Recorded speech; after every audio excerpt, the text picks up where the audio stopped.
Today, we're talking about number 23, The Pretender. Now, before we get into that, I just want to say, I forgot to say, why did I put these up here? I knew this would cause issue. Don't have to make it difficult for myself.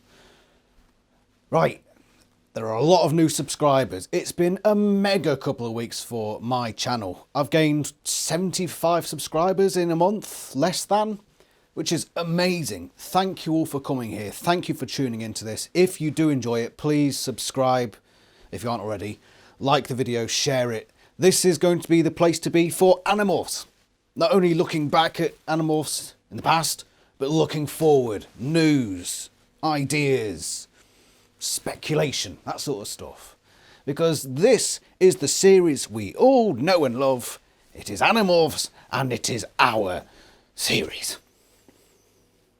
Okay, now that we've got that out of the way. Number 23, The Pretender, is the third instalment of Tobias that we've had. Bird Boy, as he's commonly referred to.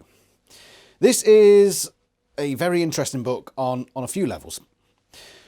It's got three major plot lines going through this on. One is the smallest, which is Tobias versus Red-tailed Hawk number 2. That's come into his meadow and is trying to stake his claim on the territory that Tobias currently owns, but he's not doing a very good job of keeping it, and food is running short. So that's the smallest of the three big plot lines. The second plot line involves the Hawkbajir colony, who have lost one of their baby Hawkbajir.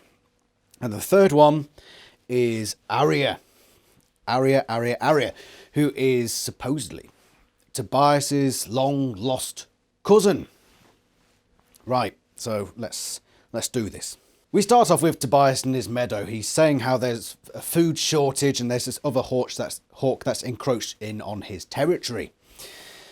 This happens a few times in the books where Tobias comes down from the tree to go for a rabbit. There's this mother rabbit and baby rabbits in the middle. And he goes down, almost comes in for the kill, and then suddenly he gets a flash from the rabbit's point of view, looking at himself coming down to attack, and it puts him off and he never gets the rabbit. Bad news for Tobias. He's going hungry and he's resorting to eating roadkill, like raccoons on the side of the road and what have you. And because of that, Rachel sees him. Rachel sees him and he knows that she knows it's him.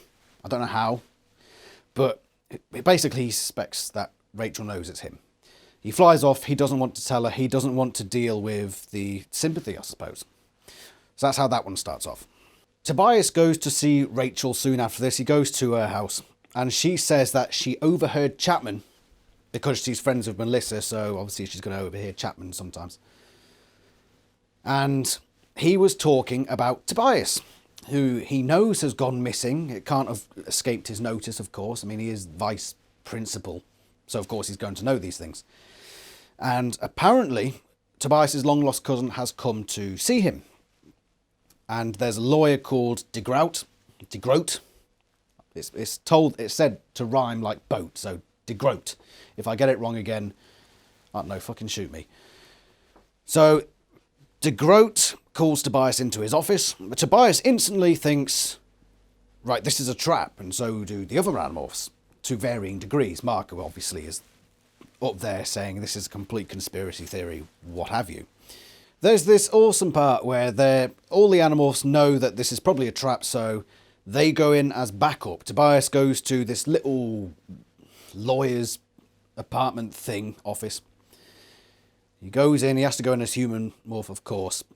And Jake is organised for the rest of the team to be in various positions here or there. Jake in this book, oh my god. Oh, he does so good here. Jake in this book, he's saying, he's putting people into, he's pre-planning basically, is what I'm trying to say. He's pre-planning, which is something he's rarely done before. Every time they're doing a mission in this book, he's like, right, we've got a team A, team B, you're going to be doing that, you're going to be doing that, this is our backup plan, this is how we're going to proceed with the mission. Yes, Jake. Yes. I love it. And I'll tell you what, Jake is fast becoming my favourite character. I mean, I've been saying that for a while, but now it's almost like solid. He's on a perch. He's up there saying, I'm the favourite. Fuck you lot. It's me. All about me. And yeah, this book, he was brilliant. He had no... he was so cold in this book, basically. He was just, this is how it's done, that's how it's going to be done. No time for emotion, fucking do it. Love it, Jake. So Jake organises this thing. Turns out they don't need them, they're just sort of there as backup. At least not at the start. Tobias goes into de Groot's office, and it turns out that his father, his real father, has left him a message to be read on his birthday. Now, Tobias, obviously not being human for so long, has forgotten his own birthday. What a fucking sad act. Sorry, Tobias. De Groot says to come back in 3 or 4 days for me to read this letter to you that was left by your real father. It turns out the person you thought was your father was not your father. Okay, awesome. Tobias leaves de Groot's office, walks away, and the other animals inform him there is somebody following you. So Tobias does some escape maneuver, gets away. But that does raise suspicions, and the Animorphs are rightly thinking we've still got to keep an eye on what's going on here because something just isn't right. Of course. I'm loving the book at this point. I'm loving it. The stuff with the other hawk, it's really doing its thing like it's intended. The de Groot stuff at this point seems pretty awesome. And I'm starting to develop the message in my head of what's going on. The message up to about halfway through this book, to me, is... It feels like it should be obvious. You don't have to do everything by yourself. It's stronger to admit your weaknesses and seek help than it is to plough on ahead without seeking the help that you require. And a lot of people would think that a strength is not asking people for help and doing it all yourself. But actually, it takes a braver person to say to somebody else, look, this is a weak spot for me. I require assistance to get me through this. It's a terribly brave thing to do, and not many people, and many people are not very good at it, asking for help. It's something that we should all do, by the way, if we are suffering at any point. Ask for help. But the first half of this book, that seems to be the message. The thing with the hawk, Tobias ignoring Rachel, just dealing with this problem all himself. The Hawk-Bajir thing, which we will get into, seems to strike at that message as well. But unfortunately, and this is one of this book's big failings, the message halfway through just seems to go, just swaps to something else. And yeah, we'll get towards that at the end, but I'm just saying it now because I feel like I should be. Tobias and Rachel go to find Arya, and they find where her hotel is. It turns out that she's a nature photographer, and she's just returned from Africa. This is information they've got from de Groot. So they find this building, they see her through the window, she's got camera equipment, she hangs around there, she's getting dressed, whatever.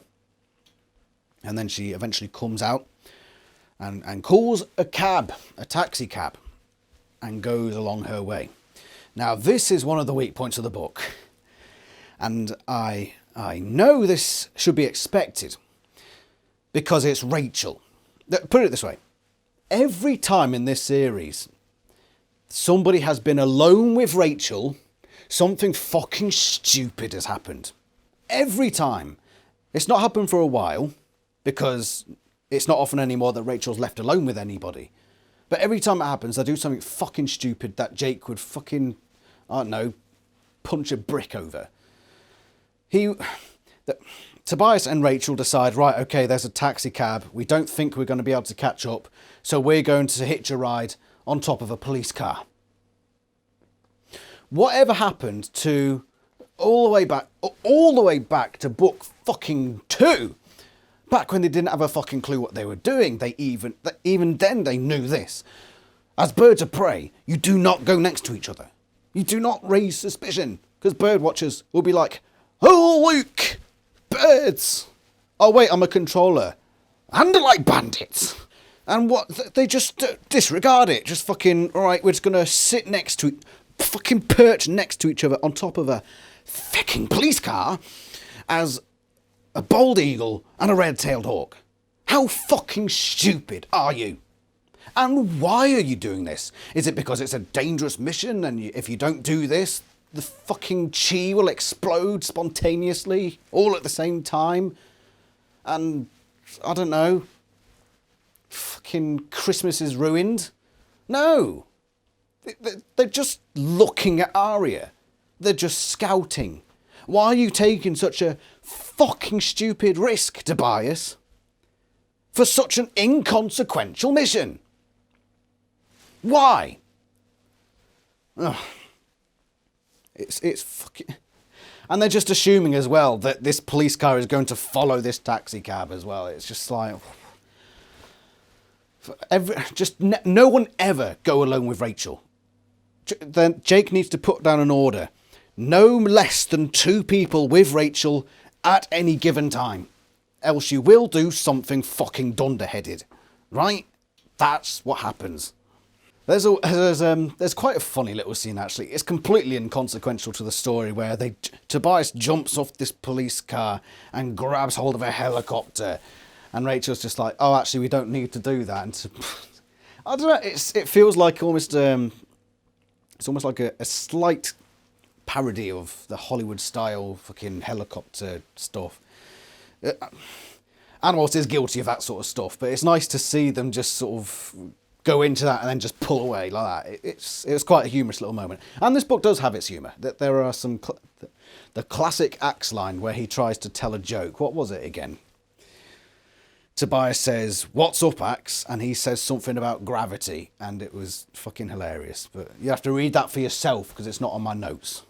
The reason Tobias had to jump back off the helicopter is because Arya stopped at a little place called Frank's Safariland and Put Golf. A little roadside attraction, essentially. And I don't like Tobias and Rachel's attitude, like, "Oh, this is one of those disgusting places." Like, it's a bit snobby, isn't it? I get it, you're Californian, but, you know, take a fucking break. You know, not all roadside attractions are piles of shit, okay? So let's not forget fucking judgmental over here. And then the hypocrisy reigns supreme again.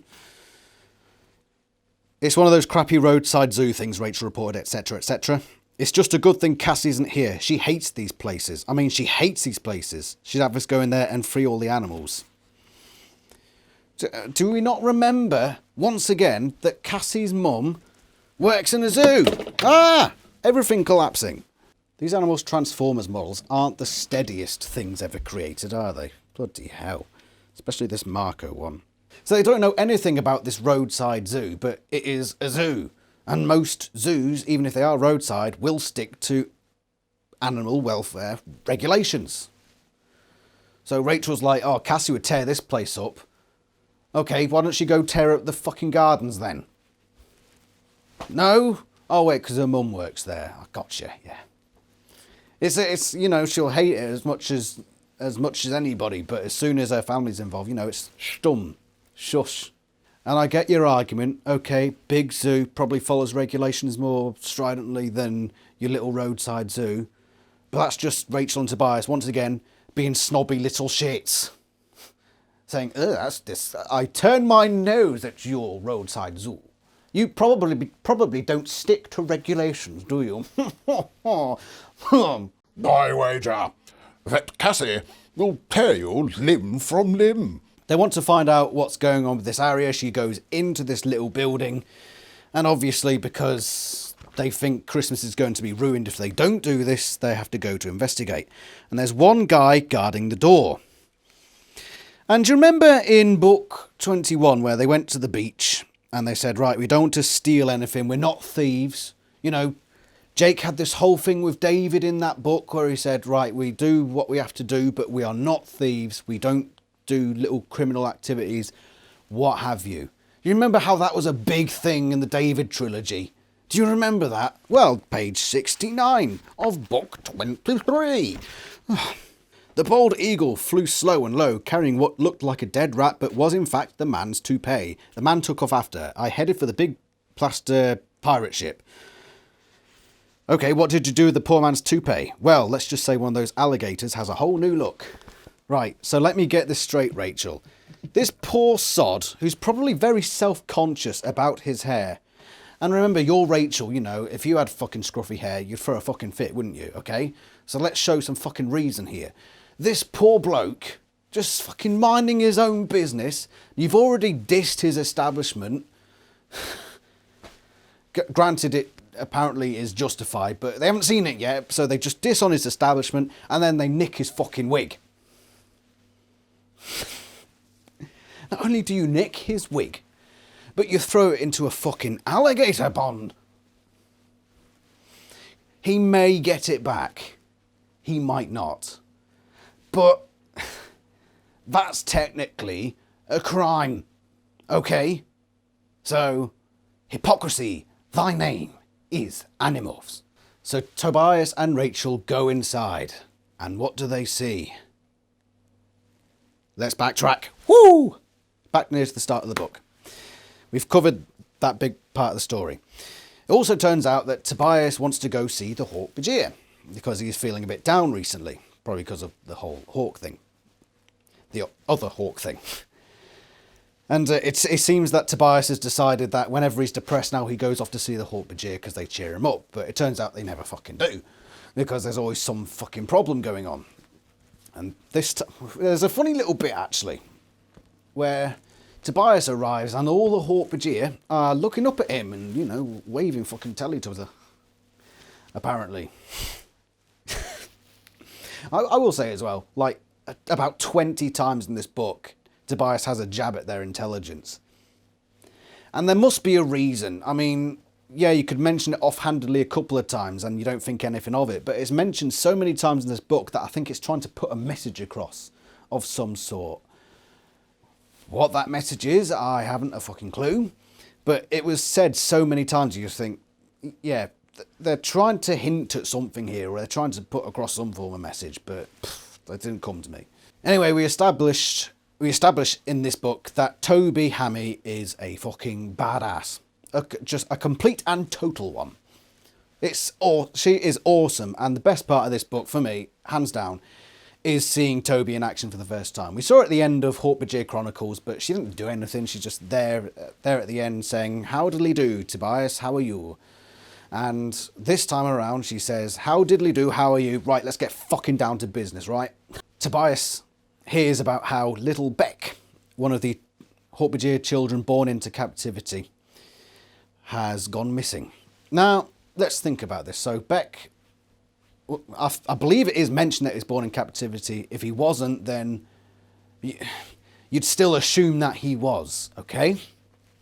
Which would mean that his mother, at the very least, would have been saved by the Hawk Bajir, the free Hawk Bajir, taken back to the colony.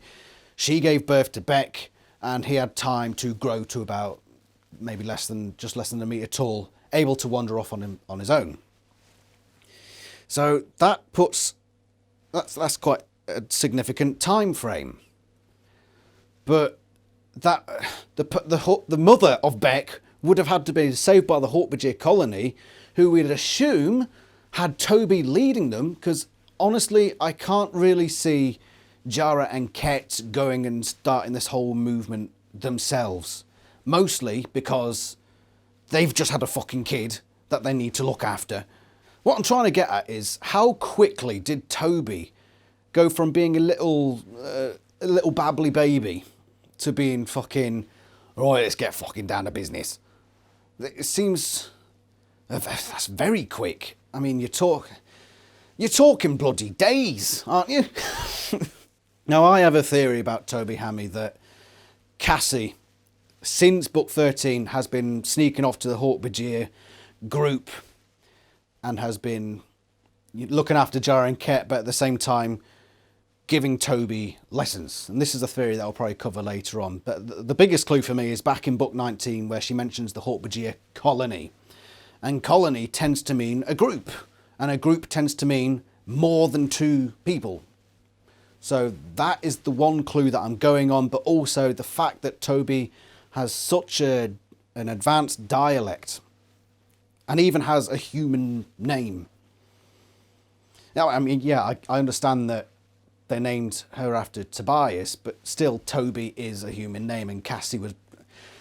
We'll cover this in a future theory video, okay? To summarise, the Hork-Bajir are awesome. Toby is badass. Combined, they're complete awesome.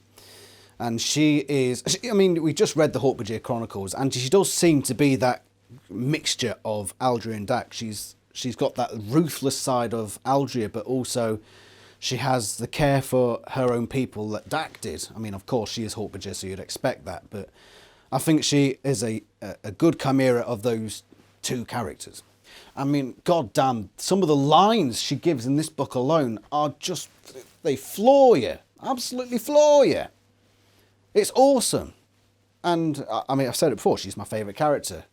And about 3 different paragraphs in this, you sit back and think, yeah, that was the best line of the book. That's one of the lines of the series, Christ. And how old is she? Probably like 3 weeks. I don't fucking know. Right, so now we have this established plotline of Beck, little Beck, going missing. And that's who they find in the cage, Tobias and Rachel, who they find in the cage at Frank's Safari Land. There's little Beck. And Arya is talking to Frank himself, saying, what is this thing? What do you think it is? What are you going to do with it? He says something about a photographer coming down, and she's concerned that this creature is going to be... The photos are going to be spread wide and it's going to attract attention. I think one of the big red flags for Tobias after this whole thing is that when Arya comes back out after seeing this baby Hork-Bajir, she gets into a limo that just happens to pull up for her. She got there via a taxi cab, and then suddenly she's getting picked up in a limousine. Who else do we know has a limousine? Huh. But once again, Tobias is not wising up to this little trap that's actually being played, which is quite funny when you consider what happens in the other plot line. Thing is, Tobias is going to fall for this obvious trap. He and Axe go flying to spy on Arya again, and she comes out of her building, and this little child runs into the road. Wah! And Arya, fucking movie style, flies through the air, pushes her aside, stands her up and says, "Don't do drugs, kids." And everyone's like, "Ah!" And Tobias and Axe are like, "Wow, she just saved that person. She can't possibly be a controller." And that's how that scene is left, essentially. So they're convinced now, at least Tobias is, that this is not a controller. It's the real thing. It's the real McCoy. And Arya is Tobias's long-lost cousin, which gives him the hope of, oh shit, I could become human again. And this is where I talked about the message earlier, the message of you don't always have to do things alone. You can call on others for help to help you through situations. This is where the message goes whack to something else. I do want to mention at the end, that message of sometimes you have to ask for help. The Hork-Bajir play a large part in that. I just want to go back to that quickly. The whole thing of, well, the Animorphs go see the Hork-Bajir again later, and Jake is having a talk with Toby, obviously the two leaders of the groups, and there's a level of distrust between them. But it's respectable distrust. It's not like we don't like you. It's more like we appreciate the work you do, but we need to stick to ourselves for our own safety. It's that sort of level of distrust. But despite that distrust, they will help each other out, like on this occasion. So Toby is saying, we need to be strong for ourselves as Hork-Bajir. We need to do this work ourselves so that we feel like we respect ourselves more. That was one of her lines. The Hork-Bajir will respect themselves. But at the same time, they realise that this is a situation beyond their grasp, at least at the moment, so they have to call in the Animorphs for help. Toby realises this is a weakness, so they need to call in the Animorphs for help. That plays into that plot, that message earlier in the book of Tobias not asking Rachel for help, for holding these things close to him and thinking he can deal with this himself. Toby nodded. That is true, but the Hork-Bajir will respect themselves. A fool is strong so that others will see. A wise person is strong for himself. The Hork-Bajir will be strong for the Hork-Bajir. That way, when the Yeerks are gone, we will still be strong. A fool is strong so that others will see. Putting on that facade of being strong and trying to big yourself up. but you're not addressing your weaknesses. That plays into that message. But that message is now gone, as of those lines from Toby. But we are getting ahead of ourselves with that little bit there. That was more to address the message. The Animorphs realise that they have to go in and get Beck, so they formulate a plan again. And Jake, once again, acts like fucking awesomeness. And they go into this place. But they bump into Visser 3 and his cronies along the way. So they go in there late at night. Tobias is morphed to Ket Halpak to entice Beck out. Rachel goes in as Elephant. They come in. Tobias grabs Beck, and there's the most bizarre use of thought speak. Marco has just torn the cage open. And Tobias speaks to Beck in thought speak. "Come with me, Beck," I said to the terrified Hork-Bajir baby. And then, this must be a misprint. And I believe it has been addressed before, probably on Cyropedia. But Beck replies in thought speak. This is... Now the Beck bit, yeah, it's probably just a complete misprint. Hork-Bajir do not speak in thought speak. But the Tobias bit, why is he speaking in thought speak? I don't think that's a mistake, because it happens twice. But you're trying to entice Beck out. You want him to see something familiar. So you've got Ket Halpak there. When does Ket Halpak ever speak? When would she have ever spoken to Beck in thought speak? You know, he's going to be like, the fuck is going on here? You speak using the Hork-Bajir voice, you know. It can't be that difficult, Tobias, honestly. Beck will probably be happier for you doing that. Also, in this scene, where Rachel has just come through the wall, "Everybody out," she ordered in wide-band thought speak. "Rabid elephant, psycho elephant on the loose. It's Dumbozilla." Right, Rachel. Stop it, right? Stop it. So you're just going to announce this room full of people. Many of them probably are controllers. Some of them are controllers, as we find out. You're just going to thought speak to them with crappy human references. Are you fucking thick? That's going to be a dead giveaway. Fucking Yerk controllers is there like, why is that Andalite referring Dumbo and Godzilla? Hold on a tick. I mean, granted, we all know that every Yerk apart from Visser 3 knows that they're humans at this point, so I suppose it doesn't make a fucking difference, really, does it? They just don't want to be killed by Visser 3, you know. Tobias runs out with Beck, and there's Visser 3. He morphs this massive creature. I don't understand why Tobias isn't attacking him in mid-morph, where he's probably more vulnerable, but no, he just stands there, watches Visser 3 morph. And Tobias tries to protect Beck, who's screaming and crying, and, you know, kids, you can't control them, even in the worst even in the best situations. But he gets shot in the back with acid as he's trying to cover Beck. And he runs into the water in sheer panic and pain. And when he re-emerges, Visser 3 has left, taken Beck, and the Yerks are retreating. So now the Yerks have Beck again. Tobias is pretty down about all this, but he has no time to wait around because they've got important stuff to do, these Animorphs. They've got to rescue Beck and then deal with the Arya situation. So they go... Well, turns out, Toby and the other Hork-Bajir have been raiding a specific Yerk base to rescue Hork-Bajir. Okay. Part of their distrust of the Animorphs is that they understand that if they were to tell the Animorphs about this location, the Animorphs might go there and wreck it, which would mean that they lose their place for rescuing Hork-Bajir. So all the while, Toby has kept that secret with Tobias, doesn't want Jake to know about it, which is strange, but in a way, before today, she's never met Jake, as far as we know. So she's obviously not going to just trust him offhandedly, but yeah, there's already a lot of suspicion in her mind. But Jake and the others approach Toby and say, right, we think Beck will be in this place where you've been carrying out your raids as a form of a trap. She says, yeah, all right then. So they say, right, we need to know this location. And Toby does something interesting here, because all the while before this, she said, we want to keep this place safe so that we have we have this place to raid. But now that this situation is put forward, it's almost like she thinks, right, now that there's this little seed of doubt, just go whole hog into this. She wants to attack this place, even if it means causing the deaths of some Hork-Bajir. That's the Aldria ruthlessness coming through. And it also plays into the second message of this book, which we will get into. So Toby and the Animorphs group up and go on this little mission. They find this outpost, which is a Dracon beam mega weapon, and they want to destroy the place and also rescue Beck. So they look at this place, they formulate a plan. They send 4 of Toby's Hork-Bajir down there as if it were just another normal raid.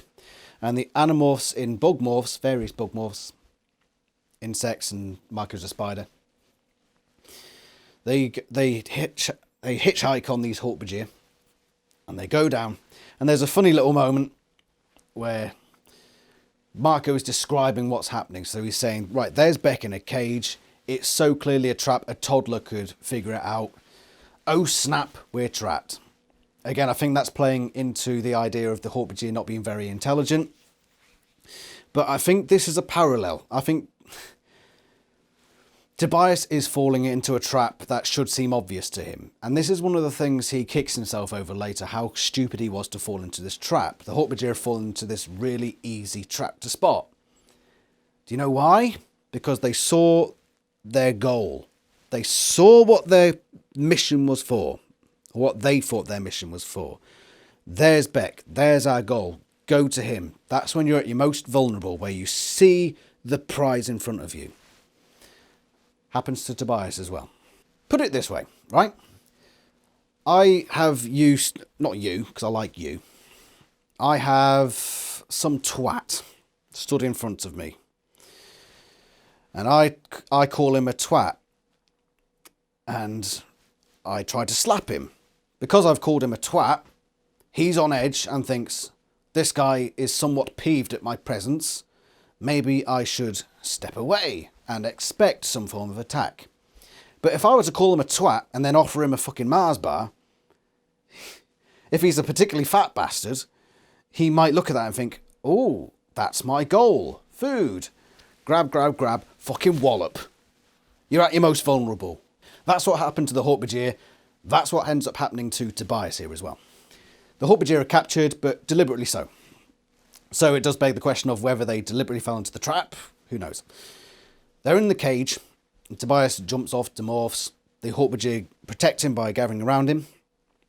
And he comes out of the cage where they're being held, morphs to Ket, takes out the guards, opens the cage. The Hork-Bajir pour out, take out the guards, and they have this little shelter where they're able to aldomorph, which is weird because when they're describing this hole in the ground, they're saying how they can see Hork-Bajir and Taxons walking around the edge of this massive bowl that they're in. So, but yet they're able to demorph and then remorph, and nobody spots them despite all the noise that's just been made as you take out these Hork-Bajir guards and lock them in the cage. Who knows? The way the books are written sometimes. Beck was in that cage, by the way, but then he's never mentioned again, which is strange. But there's a big scuffle, and apparently the battle didn't go well. But what happened with Tobias was he realised he'd fallen into a trap because he flies up to provide air cover, and he sees a helicopter coming in. And in that helicopter coming into the Yurt base is Arya. And he realises, shit, I've fallen into an obvious trap. I've done something completely stupid. I saw my goal and I was vulnerable and I fell for it. I saw that chocolate bar and I got a right good wallop in the face. Hold on. We get this really weird emotional moment from Tobias where he's saying, I hate myself. I want to die. Why don't you just die, Tobias? And it's like, okay, it's a bit much. You've made a stupid mistake. Okay.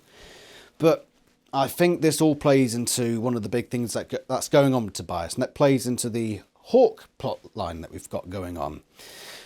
But Tobias is so distraught by falling for this trap that he just collapses, and he's out for the duration of the battle. But Toby picks him up, and hands him to Rachel. The book does make a point that it's Toby that rescues him and then deliberately hands him to Rachel. I need to have a bit more of a think about why that was done specific, because it was done specifically. Toby picked him up, carried him away, and she knew, this is talking from Tobias's perspective, she knew to pass me to Rachel. I'm thinking, okay, that's been written specifically and for a reason. Why? That's something for me to think about, and for you as well. Have a think about that one. Why? Okay. So the escape, we never hear what happens to Beck or the base. It just, that plot isn't resolved. And we go to the whole DeGroat thing. So Tobias knows now that this is a trap. But much like Toby suggested, you fall for the trap, but that in itself is your trap for them. Again, these two plot lines are quite nicely parallel to each other. Go into the trap because that's what the enemy is expecting. Therefore, you can do the unexpected. Right? So, fat kid with a chocolate bar, I offer him the chocolate bar, and just as I'm about to wallop him, he wallops me in the face. And then takes the chocolate bar and has a jolly good time. That's the gist of it, I think. He goes into this office and he sits in front of DeGroat. Arya's there as well. He knows that Arya is Visser 3. In Morph, of course. And he basically sits there emotionless and tries to show no emotion, like nothing matters. And he's just in it for the money. He doesn't care about this Arya person. He's like a street bum or something. I don't know. But something very strange happens. Turns out Elfangor was Tobias' dad. Wow, it came out of nowhere, really, didn't it? Just at the end of this book, that bombshell hits. It's Christ almighty. But this does bring up problems. And serious problems. Okay, so we know that Tobias is able to get away with this because he's fallen to a bird. He's a bird half. He's half a bird. So he's able to hide his emotions because he doesn't show any emotions anymore. Which means that Visser 3 and DeGroat, who it turns out is also a controller, they don't suspect that he knows who this Elfangor is or what Andalites are. And Tobias pretends that, oh, my father's obviously just a crazy person. Okay. Visser 3 is in front of you. There is another controller in the room. It's just those three. Visser 3, another controller, and Elfangor's fucking son. What would Visser 3 do? Ask yourself that. Would he let him stroll out? No! No, he wouldn't. He wouldn't beat around the fucking bush. He'd grab him, slam him on the desk, and say to the other controller, right, get this one to a yurt pool, stat. This is impulsive fucking Visser 3 we're talking about. He will not let Tobias walk out that fucking door if he knew that that was Elfangor's son. He would not. He would be overjoyed to have Elfangor's son as a yurt controller. He would be fucking loving it, wouldn't he? Wow, book. That is just the most out of character thing I think we've ever seen in this series so far. In what world does Visser 3 let him go? In what fucking world? That's just... And you know what? This could have been done so much better. Halfway through this book, I had a thought of what was going on. Recently, we had the David trilogy, right? David went missing, and it turns out he went to the Andalite bandits, or who Visser 3 assumed were the Andalite bandits. So Visser 3 would now have this thought of, missing kid ends up with the Andalite bandits. Is this happening to other missing people in the area? That's why he would seek out Tobias and other missing kids. So he'd look into the school and say, right, so... Shit. My throat is starting to go. Right, who else has gone missing? Oh, look, there's a kid called Tobias. He went missing. He's been missing for a while, and he was at the same school as this David character, right? We need to look into him. Search for all the bloody lawyer notes. Oh, look, Tobias's father. This is our way. This is the way we get Tobias. And I thought, wow, that's a really interesting plot line. It adds a bit of cunning and something sinister to the Urks that because of David, they've started seeking out missing kids in the hopes that some of them will have been snapped up by the Andalites in some form or another. I thought that's really interesting. And not only is it interesting, but it also gives extra consequence to what happened in the David trilogy. It's nicely consequential. But no, no, no, instead we get this bullshit. Fuck's sake. I was really disappointed because I thought, oh, that's really clever. I really like that plot line. And then the author's just like, gone. No. Vista 3 acts out of character. Because of my idea, Vista 3 would be acting in character. It's quite ruthless. It's quite sinister. It seems like the sort of thing he would do. But we had to get the whole Elfangor is Tobias' dad revealing. I just wish it could have been done in a better way. Really? Book? In order to get this bombshell out, you had to completely go out of character for Vista 3. It's just bad. It's bad, bad, bad. But anyway, that's the end of the book, really. And Tobias has a birthday celebration with Rachel. That was very nice. What's the message of this book? So I've talked about the first message, which was confide in others. That seemed to get a bit abandoned towards the end, where the message became different and it was handed on a plate to Tobias, despite being subtly handed to him before. And that message was, do your duty. Personal sacrifice. Because the whole message of Elfangor that was given to Tobias was, I had this life, but my duty came calling. And despite what I had, despite what I wanted, I had to go do that duty to do the good. To do what was right. And that was the message. But we had that message earlier in the book with Toby. All right, we use this base to raid Yerks, and we don't want to ruin it so we can save more Hork-Bajir, but to do the right thing, we now have to attack this. We have to take it down. We have to rescue Beck. That's the sacrifice. You do your duty despite the personal sacrifices. And Toby gave that message before, but now Elfangor just says, right, it was too subtle. Right, write it down. Give it to him in a fucking letter form. I mean, it's a good message, do your duty. Doing your duty requires personal sacrifice. But the third message that seems to be coming through this book is Tobias can't find himself. He thinks he's either Hawk or a human. And he doesn't know whether to stay fully Hawk, hence the stuff at the start with fighting off this other Hawk and not relying on others for help. He wants to be fully Hawk, but then when he finds out about this area, he wants to become fully human again, and he almost makes that decision to become fully human again, and he can't find that balance between the two. And the third little message here is trying to strike that balance. It seems pretty simple.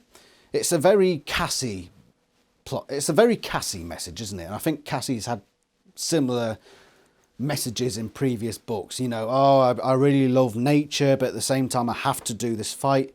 It's the departure message, essentially. I don't want to be in this fight, but duty calls. So yeah, it's basically repeating that message from the departure, but with a bit more other stuff thrown in. There's a little scene in the middle of this where Tobias ends up talking to one of Toby's 3 Hork-Bajir called Foul Tagut. And he's saying, look, this is a scar that you gave me in a fight in the Yerk pool. It'd be interesting if somebody could read back and find out if we can find the actual Hork-Bajir in that previous book, but whatever. You gave me this scar, we were fighting. And Tobias says, I'm sorry, but Fowler's like, there's nothing to be sorry for. There's absolutely nothing to be sorry for. You did what you had to do. And now that I'm free, I will forgive you and we will work together. And there's the two sides of the coin thing. So Predator, Hawk, Tobias, did the predatory thing of attacking this enemy, doing what he had to do. But then the human side of it, human Hork-Bajir side of it, I suppose, that side of it came later when Fowl says, I hold nothing against you. I hold nothing against you. You've pushed me, but I will not push back because I see that it's beneficial to us to get along here. And I forgive you because you had to do your thing. There's this whole, if we get pushed, you push back message. It was one of the things Toby said, which is a bit mistaken. And Tobias does point that out. Sometimes, like Jesus, you have to turn the other cheek. And that does apply. And that's what this bit all about. The Tobias and Fowl bit was about. Yeah, he turned the other cheek, which is cool. Right, so let's rate stuff. Jake gets a 9. Just brilliant. Jake's leadership is a 9. It wasn't fucking perfect, so it's not a 10 out of 10, but it was solid. Solid as a rock in this one. Well done, Jake. I liked it. You know, very subtle, but strong. The book. Right. This was a very entertaining book. It was well written. The characters, with the noticeable exception of Visser 3, were all in character and all on form. Except, obviously, of course, Visser 3. And Toby was brilliant. She is my favourite character, so obviously I'm gonna love her involvement. We've got Jara and Ket in there, who are always good fun when they're in there. I mean, just the Hawkbadger in general. If the Hawkbadger are in a book, I'm going to enjoy it for the most part. They just do tend to have some of the better storylines. I think most of us would agree with that. I think there might be a few exceptions though. This book is so close to being epic. These parallel stories, the little subplot of Tobias with the hawk. Oh, by the way, he morphs the rabbit at the end and experience. That was another thing with the whole predator-prey, finding the balance thing. So Tobias wants to do the predator thing, but he also wants to take care of these rabbits and protect from the other hawks and maintain his human side. Again, it's a very Cassie storyline, but we'll forgive it, I suppose, because it is what it is. Yeah, a lot of these messages and a lot of the plots, it's almost epic, because it gets to a certain point where it's just close to perfection, and then it just goes. It falls at the final hurdle, and it was so close. But that Visser 3 moment at the end, the whole police car bird scene was just bad. For the sake that the animals just break their own rules willy-nilly. But then again, that's because Rachel's there, and this shit always happens to Rachel, so I suppose I've got to expect that. But yeah, that big Visser 3 moment at the end really tanks this book. I got to about 2/3 through this, and I thought, this could be a 10 out of 10 quite easily. No, I can't even give it a 9. I've got to be critical of this. A serious character break moment, just to get a big plot point bombshell in there. It's bad, and it's got to be punished. This book's an 8. It's a strong 8. Because it is entertaining, it has brilliant moments, brilliant lines from Toby Hammy, and some good character development for Tobias, who up to this point hasn't had that much. He's trying to find that balance between hawk and human, and he's getting close to it. But yeah, big flaws ruin this. I'll say ruin, a bit of a strong word. I'll still give it 8 out of 10, you know, it's not bad, but fucking hell, that ending. Anyway, that's The Pretender. I've waffled on long enough. The next book will be The Suspicion.